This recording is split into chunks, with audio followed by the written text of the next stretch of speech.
এই তোরা সব কোথায় কোথায় ঘুরছিলিস? সকাল থেকে তোদের খুঁজে হন্যে হলাম। দেখলে তো, আমরা সব ঠাকুর মণ্ডপের কাছে ছিলাম। মা, আমাদের না এখান থেকে যেতে ইচ্ছা করছে না। তা বললে হয়, যেতে তো হবে। গিন্নিমা তো আমাদের পুজো কদিনের জন্য কাজে রেখেছে। ও, আজকের পর আমাদের রাখবে না? না রে, আর রাখবে না। ফতেমা, ফতেমা, ফতেমা, এই নাও তোমার শাড়ি আর 5,000 টাকা।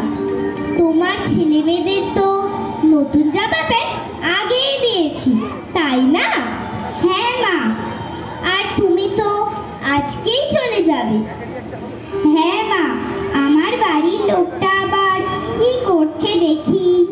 ঠিক আছে, তুমি তাহলে সাবধানে যাবে।